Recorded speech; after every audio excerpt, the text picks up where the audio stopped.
Hello नमस्कार दोस्तों। इस वीडियो में हम डिस्कशन करने जा रहे हैं आक्रांताओं का अनुचित महिमा मंडन नाम का ये जो एडिटोरियल है, जिसको लिखा है बलवीर पुंज जी ने, जो कि दैनिक जागरण में छपा था। इसके बारे में डिस्कशन, इसमें हमें मध्यकाल या प्राचीन इतिहास में जो आक्रांतकारी भारत में आए, जिनको हम कहते हैं जो आक्रमण करने के उद्देश्य से आए, यहाँ पे धन लूटने, और बाद में कुछ लोग यहाँ पर बस भी गए थे। तो उन इन्वेडर्स के बारे में जो महिमा मंडन होता है, कुछ लोग उसकी प्रशंसा करते हैं कि जो भारत में इन्वेडर्स आए थे, चाहे महमूद गजनवी, मोहम्मद गौरी, तो उन्होंने बहुत अच्छा काम भी किया है। यानी बुरे काम किए हैं, साथ साथ में कुछ अच्छे भी काम भी किए हैं, तो वो अच्छे काम को लेकर के महिमा मंडन होता है। तो डिस्कशन करते हैं क्या है मैटर। क्या क्या विदेशी मुस्लिम शासक आक्रांता थे या राष्ट्र निर्माता? हम ब्रितानी राज को किस श्रेणी में रखेंगे?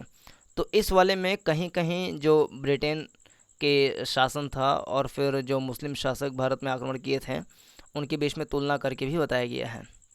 तो कह रहा है कि हम जो मुस्लिम शासक भारत में आए, जो आक्रांता के रूप में आए थे, और जो ब्रिटेनी लोग भारत पे राज किए थे, तो उनको हम किस श्रेणी में रखेंगे? क्या उनको हम राष्ट्र का निर्माता मानेंगे, या कि उनको आक्रमणकारी या साम्राज्यवादी के रूप में कैटेगराइज करेंगे? अंग्रेज़ों ने 200 से अधिक वर्षों तक भारत को लूटा, यहाँ की मूल सनातन संस्कृति को बौद्धिक रूप से विकृत कर दिया, क्योंकि बहुत सारी ऐसी वो नीतियाँ लेकर के आते थे जो यहाँ की सनातन संस्कृति के विरोध में था। जैसे कि कुछ ऐसे नियम कि जिसमें हिंदू या मुस्लिम समुदाय को अपने संस्कृति, मतलब उसको अपमान जैसा दिखाया गया, जैसे 1857 की क्रांति में भी देखा गया चर्बी वाला कारतूस में। तो सनातन संस्कृति को अपमानित करने का भी कुछ काम जो है ये अंग्रेज़ों ने किया अपने विभिन्न कानूनों के माध्यम से। इस्लामी आक्रांताओं का आचरण कुछ भिन्न था, यानी इन दोनों में भिन्नता क्या थी? प्रारंभ में तो इस्लामी आक्रमणकारी यहाँ की अकूत संपदा को लूट कर लौट गए थे। जैसे एग्ज़ाम्पल में हम देखें, 712 ईस्वी में मोहम्मद बिन कासिम जो है भारत पे आक्रमण किया। भारत का जो सिंध प्रांत था, सिंध प्रांत पे, जो कि आज के पाकिस्तान में ये लगता है, तो उस सिंध प्रांत पे एक राजा दाहिर थे, उन पर आक्रमण करके वो बहुत सारी संपदा को वो लूट करके लेकर चला गया था। उसका उद्देश्य केवल यही था कि यहाँ से संपदा को लूटना और इस्लाम का प्रसार करना, ये दो उद्देश्य था। इसके बाद भी कई सारे इन्वेडर्स भारत में आक्रमण किए थे। तो प्रारंभ में तो इस्लामी आक्रमणकारी यहाँ की अकुश संपदा को लूटकर लौट गए, किंतु बाद में आने वालों ने देश पर ही कब्जा कर लिया। तो बाद वाले कुछ लुटेरे ऐसे भी थे जो यहाँ पर शासन करने लगे थे। जैसे अगर हम देखें मोहम्मद बिन कासिम के बाद में अगर महमूद गजनवी को देखें, तो वो तो आक्रमणकारी था और इसने यहाँ की संपदा को लूटा। सन 1000 से लेकर के 1025 ईस्वी के बीच में 17 बार भारत के राजपूत जो रियासतें थीं, जाट वगैरह राजपूत, तो उनके राज्य के ऊपर हमला करते थे और सोमनाथ के मंदिर को भी लूटा और बहुत सारे वहाँ के जो प्रीसियस स्टोन्स, मेटल्स और ज्वेलरी वगैरह थे, उन सबको लूट करके वो गया था। तो प्रारंभ में जो थे वो तो लुटेरे ही थे, लेकिन बाद में कुछ आए वो स्वामी भी बने थे। जैसे महमूद गजनवी के बाद एक आक्रमणकारी है जिसका नाम था मोहम्मद गौरी। तो मोहम्मद गौरी भी अफ़गानिस्तान का रहने वाला था और वो 1190 में 1190 में सबसे पहले आक्रमण किया, जो पंजाब है आज का, या पाकिस्तान और आज का पंजाब मिला करके उसको जीता 1190 में। फिर उसके बाद पंजाब की सीमा जो है वो अजमेर दिल्ली से लगने लगती थी, यानी कि जो पृथ्वीराज चौहान थे उनसे सीमा लगने लगी। तो अगले साल जो है वो सोचा कि अपने पड़ोसी राज्य जो है अजमेर, उस पर कब्जा करेंगे। तो 1191 में वही युद्ध होता है मोहम्मद गौरी और इनके पृथ्वीराज तृतीय के बीच में हरियाणा में जो तराइन का मैदान है वहाँ पर युद्ध हुआ था 1191 में। पहला युद्ध हुआ था जिसमें मोहम्मद गौरी हार गया था। फिर अगले साल 1192 में फिर से तराइन का द्वितीय युद्ध हुआ पृथ्वीराज तृतीय और गौरी के बीच में, जिसमें गौरी जो है विजयी रहा था इस बार। तो 1192 में जब वो विजयी रहा तो वो धीरे धीरे फिर गंगा के मैदान में बढ़ा, और वहाँ पे गंगा मैदान में एक राजपूत शासक था जिसका नाम था जयचंद। जयचंद था जो कि गढ़वाल का शासक था जयचंद। तो वहाँ पे चंदावर का युद्ध हुआ था 1194 के अंदर में। तो जयचंद को भी हरा लिया। फिर उसके बाद आगे बढ़ा, बिहार और बंगाल उन सबको जीतने के बाद पूरे नॉर्दर्न इंडिया पर मोहम्मद गौरी ने शासन कर लिया था। 1206 में उसकी हो गई थी मृत्यु, और 1206 में मृत्यु के बाद उसका एक गुलाम था जिसका नाम था कुतुबुद्दीन ऐबक।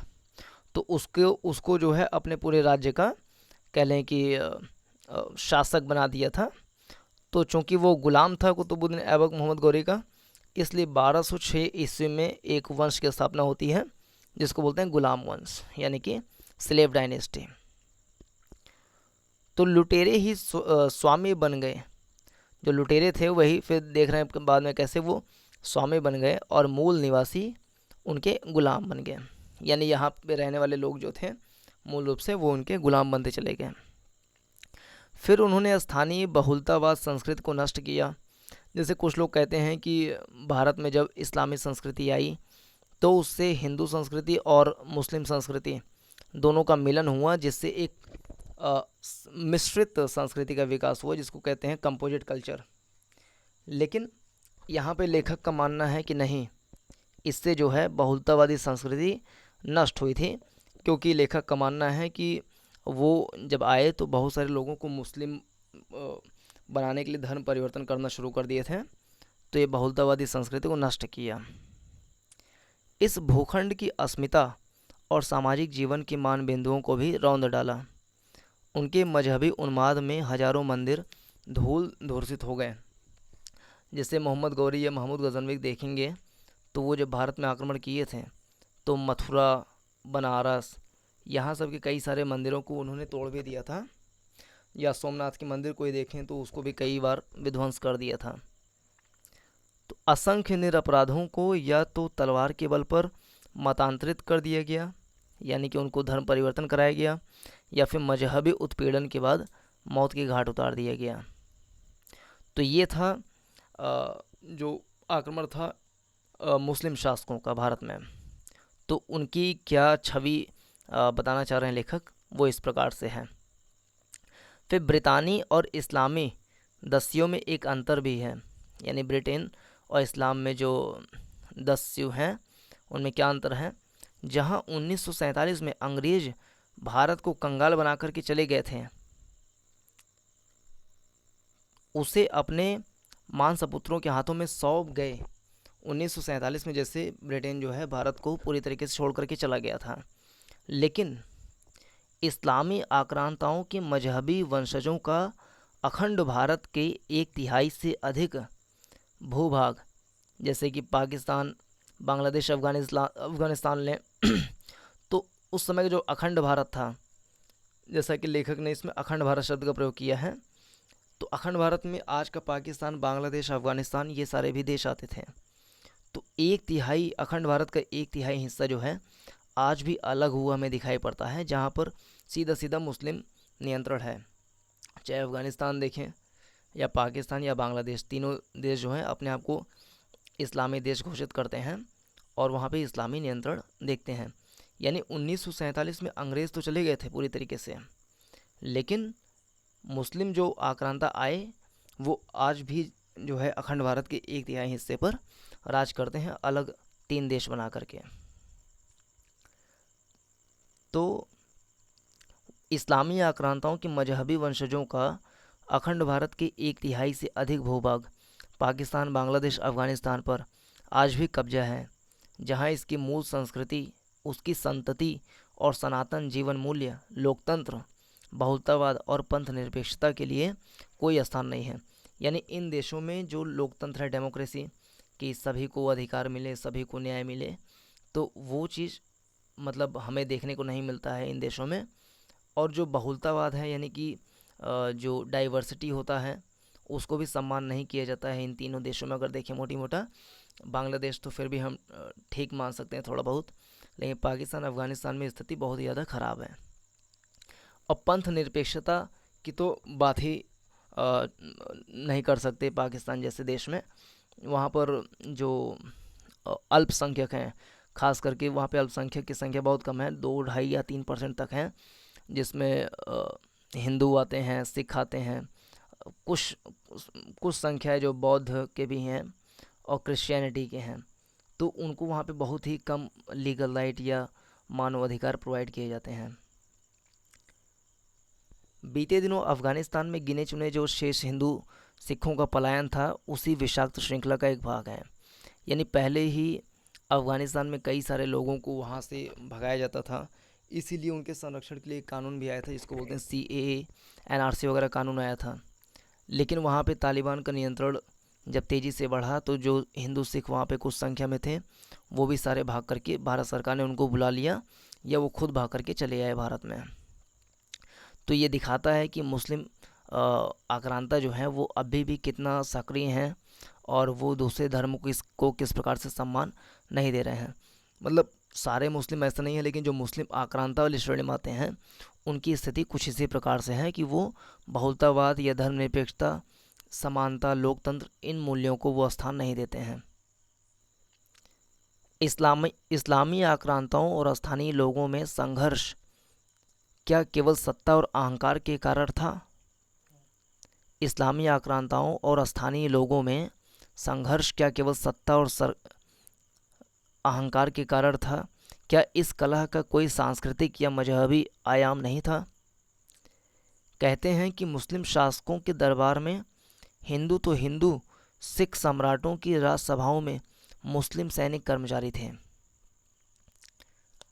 इसकी पुष्टि के लिए अकबर के प्रधान सेनापति मान सिंह प्रथम, मोहम्मद आदिल शाह के मंत्री हेमचंद विक्रमादित्य उर्फ हेमू से लेकर महाराणा प्रताप की सेना में हकीम खां सूरी और मराठा साम्राज्य में दौलत खान और आदि मुस्लिमों का उदाहरण दिया जाता है। मतलब कि पहले बहुत सारे ऐसे राजा थे जो धर्मनिरपेक्षता की नीति का पालन करते थे। कुछ मुस्लिम शासक भी थे जैसे अकबर, तो वो हिंदुओं को अपने नवरत्न में शामिल किए थे, जबकि कुछ हिंदू शासक भी थे जैसे कि महाराणा प्रताप या मराठा साम्राज्य के, तो वो उनके दरबार में कुछ मुस्लिम शासक भी रहते थे। जैसे अगर मध्य 19वीं सदी में अगर देखें या मध्य 18वीं सदी में, तो बंगाल में जो मोहम्मद अली वर्दी खां ये सब आए थे, फिर अवध में शुजाउद्दौला, हैदराबाद में निज़ाम वगैरह, तो उनके भी दरबार में कुछ ना कुछ हिंदू लोग भी रहते थे जिनको ऊंचे पदों पर स्थान दिया जाता था। हाँ, तो कुछ उदाहरणों को छोड़ दें तो ऐसा देखा जाता है कि मुस्लिम के उसमें दरबार में ज़्यादा सम्मान वगैरह ये देखने को नहीं मिलता है। यदि अब देखिए, इसमें उदाहरण तो दे दिया लेखक ने, सारा उदाहरण दिया कैसे मुस्लिम में हिंदू भी हैं, हिंदू में मुस्लिम भी हैं, लेकिन फिर आगे ये कहते हैं, यदि इस कुतर्क को भी आधार बनाएं तो अंग्रेज़ों के लिए लड़ने वाले सैनिक, उनके कर्मचारी, अधिकारी और क्रांतिकारियों को फांसी पर लटकाने वाले कौन थे? कौन थे? सभी अधिकांश जन्म से भारतीय थे। यानी जो भी अंग्रेज़ों की सहायता करते थे वो सब कौन थे? भारतीय थे। उनकी सेना में भर्ती थे तो वो भी सब भारतीय थे, और उत्पीड़न करने वालों में भी भारतीय थे। वो मतलब नौकरी करते थे तो उत्पीड़न करते थे इसी बहाने, तो भारतीय ही भारतीय का उत्पीड़न करते थे। दूसरी ओर भगिनी निवेदिता, एनी बेसेंट और CF एंड्रयूज आदि यूरोपीय नागरिक भी भारतीय स्वतंत्रता के पक्षधर थे। यानी एक तरफ तो ऐसा था कि भारतीय ही भारतीय को मार रहे हैं, जबकि दूसरी तरफ ऐसा भी था कि जो यूरोपीय लोग हैं वो भारत को स्वतंत्र कराने के पक्षधर में थे। जैसे कुछ विदेशी नाम यहाँ पर दिए हुए हैं। एनी बेसेंट जो कि कांग्रेस की अध्यक्षा भी बनी थी 1917 में, और एक अधिवेशन हुआ था कलकत्ता अधिवेशन, उसमें 1917 में ये कांग्रेस के अध्यक्षा बनी थी। भगनी निवेदिता जो कि ये स्वामी विवेकानंद को ये चाहती थी, लेकिन विवेकानंद जी ने इनको अपनी बहन बना लिया था, इसलिए इनको कहते हैं भगनी निवेदिता। और सी एफ एंड्रयूज, तो ये 3 नाम है, ये यूरोपीय नागरिक थे। इसके अलावा और भी बहुत सारे लोग हैं जो भारत को स्वतंत्र कराने के पक्षधर में थे। कहने का तात्पर्य ये है कि मतलब जिसको हम एक तरफा गलत ठहराते हैं तो हो सकता है कि वहाँ से भी सारे लोग गलत ना हों, और जिसको हम एक तरफा सही ठहराते हैं हो सकता है वहाँ से कुछ लोग गलत भी हों। क्या इस आधार पर कहा जा सकता है कि स्वतंत्रता का संघर्ष स्वाभिमान या स्वाधीनता के लिए नहीं, अपितु केवल सत्ता हेतु था? ब्रितानियों का प्रारंभिक लक्ष्य साम्राज्य का विस्तार और भारतीय संपदा को लूटना था। यानी अंग्रेज जब भारत में आए थे शुरू में, तो उनका मेन लक्ष्य यही था कि कैसे वो अपने राज्य का विस्तार करें। इसके लिए वो वेलेस्ली की सहायक संधि नीति लेकर के आए थे 1798 में, और राज्य को विलय नीति का सिद्धांत लेकर के आए थे लॉर्ड डलहौजी 1854 में। तो शुरुआत में इनका मेन उद्देश्य था कि कैसे अपने राज्य का विस्तार करें और यहाँ की संपदा को लूटें। इसके लिए उन्होंने ट्रेनें भी चलवाई ताकि सारी संपदा को आराम से वो ड्रेन कर सकें इंग्लैंड के लिए। किन और पहली ट्रेन जो भारत में चली थी वो 13 अप्रैल 1854 में मुंबई से थाने करीब 34 किलोमीटर तक चली थी। तो ये सब जितने भी डेवलपमेंट थे उसका मेन उद्देश्य था कि कैसे अंग्रेज़ों को फ़ायदा मिले। किंतु 1813 में अंग्रेज़ों ने ईस्ट इंडिया कंपनी के चार्टर में विवादित अनुच्छेद जोड़कर ब्रितानी पादरियों और ईसाई मिशनरियों द्वारा भारतीयों के मतांतरण में सभी प्रकार की मदद देने का प्रावधान कर दिया। यानी 1813 में जो चार्टर आया था उसमें इस बात की अनुमति दे दी गई कि जो ईसाई मिशनरी हैं वो भारत में सक्रिय होकर के हिंदू या मुस्लिम को जो है ईसाई बना सकती हैं। तो इस बात की परमिशन मिल गई थी 1813 के चार्टर में। मतलब ये कि अपने राज्य का विस्तार वो धर्म का आड़ लेकर के भी करना शुरू कर दी थी 1813 में। मतलब उसके पहले भी करती थी, लेकिन अभी तो आधिकारिक रूप से भी घोषणा कर दिया गया कि हाँ करिए। अपने शासन को शाश्वत बनाने के लिए, यानी हमेशा उसका अंग्रेज़ों का शासन चलता रहे, इसके लिए अंग्रेज़ों ने कुटिल, बांटो और राज करो की नीति अपनाई और इतिहास को विकृत कर समाज को बांटने का काम किया। इस चिंतन से स्वतंत्र भारत का एक वर्ग आज भी जकड़ा हुआ है। अच्छा, वहीं इस्लामी आक्रांताओं द्वारा भारत पर हमले के पीछे कई मजहबी प्रेरणाएं थीं। यानी इस्लामी जो भी आक्रमण हुआ भारत में, उसका शुरुआत में तो मेन फोकस यही था कि कैसे वो इस्लाम का प्रसार कर सकें भारत में भी और एशिया के अन्य देशों में भी। लेकिन जैसे जैसे उनको पता चला कि भारत में बहुत सारी वेल्थ है, तो वो उनको भी लूटने का विचार बनाए। लेकिन जैसे कुछ लोगों को कहीं पर शरण नहीं मिली, सब जगह से भगाए गए, जैसे बाबर, तो वो फिर चले आए भारत में, तो आकर के यहाँ पे रूल भी करने लगे। तो काफ़ी सालों तक जो है मुग़ल साम्राज्य भी भारत में रहा था। वहीं इस्लामी आक्रांता थे, उनके द्वारा भारत पर हमले के पीछे कई मजहबी प्रेरणाएं थीं। वर्ष 712 में जब अरब आक्रांता मोहम्मद बिन कासिम ने सिंध पर हमला करके राजा दाहिर का परास्त किया, तब उसने गैर मुस्लिमों को जिम्मी घोषित किया, जिसको धिम्मी कहते हैं। यानी जो गैर मुस्लिम है, जो मुस्लिम नहीं हैं, उनको उसने धिम्मी कहा, जिन्हें शरीयत अनुरूप जीवित रहने हेतु धार्मिक कर देना होता था। यानी धार्मिक कर सबसे पहले कौन लाया? तो मोहम्मद बिन कासिम ही लेकर के आया था। इसे कालांतर में कई इस्लामी आक्रांताओं ने लागू भी किया था, लेकिन इसको अकबर ने जो है इसको लागू नहीं किया था, इसको हटा दिया था। लेकिन बाद में जब उसका नाती आया औरंगजेब, तो वो फिर से उसको लगा दिया जजिया कर को, जो गैर मुस्लिमों पे लगता था, एक धार्मिक कर के रूप में।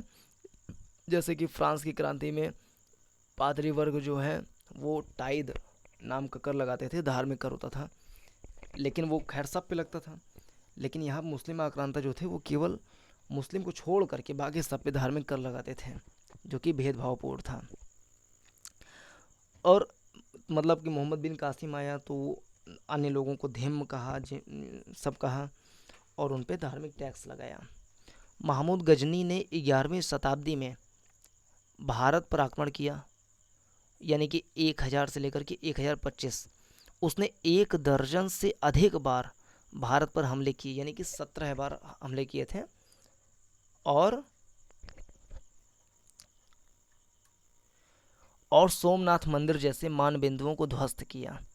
सोमनाथ मंदिर जो कि गुजरात में है, गुजरात के सौराष्ट्र क्षेत्र में पड़ता है, जिसको ध्वंस कर दिया था। और आज़ादी के बाद इसको सरदार वल्लभ भाई पटेल ने फिर से इसको रिनोवेट करवाया और इसका उद्घाटन किया था पहले हमारे राष्ट्रपति डॉक्टर राजेंद्र प्रसाद जी ने।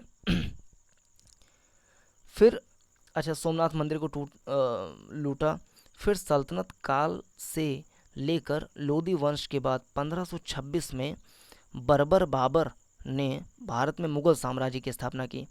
तो 1526 में हुआ था पानीपत का प्रथम युद्ध, इब्राहिम लोदी और बाबर के बीच में, जिसमें बाबर विजयी रहा था। तो उसके बाद जब बाबर विजयी रहा तो वो भारत में मुगल साम्राज्य की स्थापना मतलब उसकी नींव डाली थी। तो 1526 से 1530 तक बाबर रहा था, उसके बाद उसकी हो गई थी मृत्यु। तो 1530 से लेकर के 1540 तक रहा था हुमायूं। और फिर हुमायूं जो है 1539 में एक युद्ध हुआ जिसको बोलते हैं चौसा का युद्ध, और 1540 में एक हुआ कन्नौज का युद्ध, जिसमें हुमायूं हार गया था और वो सेंट्रल एशिया जैसे ईरान वगैरह यहाँ पर भाग करके चला गया था। तो उस समय करीब 10 सालों के लिए, 15 सालों के लिए एक साम्राज्य भारत में काम कर रहा था जिसको बोलते हैं सूरी साम्राज्य, सूर साम्राज्य, जिसका संस्थापक शेरशाह सूरी था, जो कि 1540 से 1550 तक शासन किया था। 1550 में उसकी हो गई थी मृत्यु। तो 50 से 55 तक, 1540 से 1545 तक काम किया था वो। तो 45 में मृत्यु हो गई थी। तो 45 से 55 तक 10 सालों तक उनके अन्य शासकों ने राज किया। लेकिन जब 1555 में उसके जो सूर साम्राज्य के शासक वगैरह थे वो कमज़ोर पड़ रहे थे, तभी मौके का फ़ायदा उठा करके हुमायूं भारत में आया और उनको हरा करके फिर से मुग़ल वंश को आगे बढ़ाया था। लेकिन 1555 में उसकी जो है 1556 में उसकी हो गई मृत्यु। तो उसका बेटा जो अकबर है वो गद्दी पर आया 1556 में। तो 1556 से लेकर के 1605 तक अकबर जो है वो भारत में शासन किया। तो जब बाबर का सामना मेवाड़ के शासक राणा सांगा से हुआ, तब उसने अपनी सेना को हौसला बढ़ाने के जिहाद का सहारा लिया। यानी जिहाद का सहारा किसने लिया? तो बाबर ने लिया। कब? राणा सांगा से। बाबर ने 4 युद्ध भारत में लड़े मुख्य रूप से। एक 1526 में पानीपत का प्रथम युद्ध जिसको बोलते हैं, फिर 1527 में जिसको बोलते हैं खानवा का युद्ध, फिर 1528 में लड़ा गया चंदेरी का युद्ध, और 1529 में लड़ा गया अफगानों के साथ युद्ध, और 1530 में हो गई थी उसकी मृत्यु। तो जब खानवा का युद्ध हो रहा था, राणा सांगा से जब युद्ध हो रहा था, तो उसमें उसने जिहाद का सहारा लिया। जिहाद मतलब होता है कि अपने धर्म को बचाने के लिए किसी हद तक चले जाना, उसको बोलते हैं जिहाद। यानी वो धार्मिक कट्टरता जो है अपने एक युद्ध में लेकर के आया था, जब राणा सांगा से युद्ध हो रहा था उस समय। अब जब मजहबी श्रृंखला में अकबर, जहांगीर और शाहजहां का नाम भी आता है, तो इस मजहबी श्रृंखला में अकबर, जहांगीर और शाहजहां का नाम भी आता है।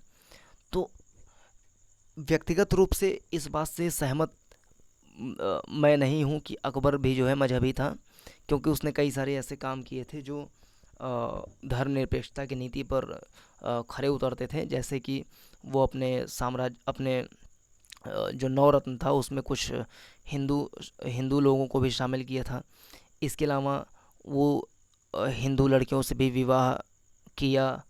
अब कुछ लोग इसको लव जिहाद की श्रेणी में डाल दे तो दूसरी बात है, लेकिन उसका उद्देश्य था कि अगर हम अंतर धार्मिक विवाह को बढ़ावा देते हैं तो इससे लोगों में कह लें सौहार्द वाली स्थिति बढ़ेगी। और जहांगीर को मुग़ल के समय में चित्रकला का युग माना जाता है जहांगीर के समय में, और शाहजहां के काल को स्थापत्य कला का काल कहा जाता है। तो वर्ष 1556 में मुग़लों से लड़ते हुए जब वीर हेमू, अब इसमें हेमू को वीर बताया गया, तो वीर हेमू आँख में तीर लगने से बुरी तरह घायल हो गए। तब 14 वर्षीय अकबर ने अपने उस्ताद बैरम खां के कहने पर तलवार से लगभग मृत प्राय हेमू का गला काटकर गाजी यानी काफिर को मारने वाला का पदवी पाई थी। लेकिन जो एक मूवी बनी हुई है इस पर, जोधा अकबर, जिस पे ऋतिक रोशन जी ने अभिनय किया है, उसमें इसका कुछ उल्टा हमें दिखाई पड़ता है कि गला काटने का ऑर्डर जो है अकबर ने नहीं दिया था, बल्कि बैरम खां जो है वो खुद ही जाकर के काट दिया गला, उस मूवी में जैसा कि दर्शाया गया है। फिर आगे, मेवाड़ पर कब्जे के लिए अकबर ने हजारों गैर सैनिक हिंदुओं के संहार का निर्देश दिया था क्योंकि वे काफिर थे।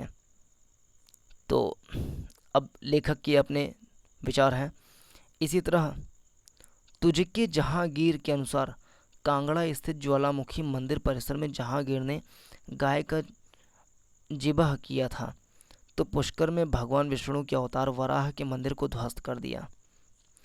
पांचवें गुरु सिख अर्जुन देव जी को भी मरवाया था किसने? तो जहांगीर ने मरवाया था, के निर्देश पर ही मौत के घाट पे उतार दिया गया था। तो जहांगीर ने किसको मरवाया था? तो सिख के जो गुरु थे, गुरु तेग बहादुर सिंह, उनको मरवाया था। शाहजहां कालक्रम के वृत्तांत बादशाहनामा में शाहजहां के निर्देश पर बनारस स्थित दर्जनों मंदिरों को ध्वस्त करने का उल्लेख है।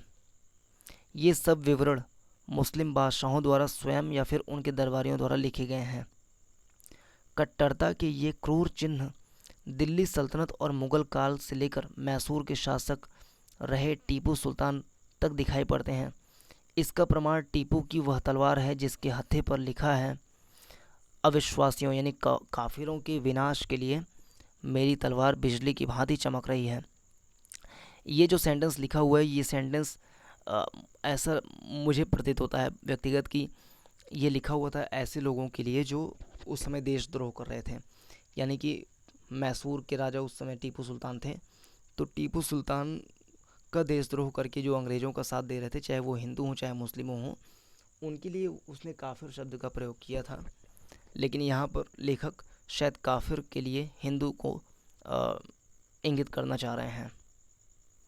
जिन विदेशी शक्तियों से उसने मदद मांगी थी उसमें अफ़गानिस्तान का तत्कालीन इस्लामिक शासक जमन शाह दुर्रानी भी शामिल था। तो टीपू सुल्तान ने जो विदेशी सहयोग मांगी थी उसमें से वो फ्रांसीसियों की सहयोग मांगी थी, और फ्रांसीसियों का सहयोग इसलिए मांगा था ताकि वो अंग्रेज़ों को भगा सकें, क्योंकि दक्षिण भारत में केवल टीपू सुल्तान ही ऐसा राजा था जो अंग्रेज़ों से लोहा लेने के लिए तैयार था, बाकी सारे कहने की पिछलग्गू टाइप के थे। उत्तर भारत के अधिकांश मंदिरों के भवन मात्र 200 से 250 वर्ष पुराने हैं। इसका कारण यह है कि इसकी इस्लामी आक्रांताओं ने भारत की सांस्कृतिक वास्तुकला को ध्वस्त करके उसके अवशेषों से ही पराजितों को अपमानित कर और उन पर अपना नियंत्रण रखने हेतु इस्लामिक ढांचे का निर्माण किया था। इसका बड़ा प्रमाण दिल्ली का कुतुब मीनार परिसर है। यहाँ ध्वस्त मंदिरों के अवशेष पर दर्जनों स्तंभों, छतों पर देवी देवताओं की खंडित मूर्तियाँ आज भी प्रत्यक्ष हैं। तो कुतुब मीनार को किसने बनवाया था? तो कुतुबुद्दीन ऐबक ने इसकी नींव डाली थी। कह लें कि 1199-98 में नींव डाल दी थी, लेकिन जब उसकी मृत्यु हो गई 1210 में, तो उसका पूरा काम करवाया था इल्तुतमिश ने। इल्तुतमिश जो है वो 1210 से लेकर के 1236 तक सल्तनत काल में गुलाम वंश का दूसरा राजा था। वहीं अंग्रेजों ने स्थानीय संस्कृति पर वैसा आघात नहीं किया, लेकिन अपनी श्रेष्ठता साबित करने के लिए दूसरी तिकड़ में अपनाई। ऐसे में क्या ब्रितानी और इस्लामी आक्रांताओं को अलग अलग चश्मे से देखना उचित होगा? तो ये इनका प्रश्न है। ये लेखक जो हैं वो राज्यसभा के पूर्व सदस्य एवं वरिष्ठ स्तंभकार हैं। तो इनके इस लेख पर आपकी क्या टिप्पणी है उसको आप बता सकते हैं। पूरा देखने के लिए बहुत बहुत धन्यवाद। नमस्कार, जय हिंद।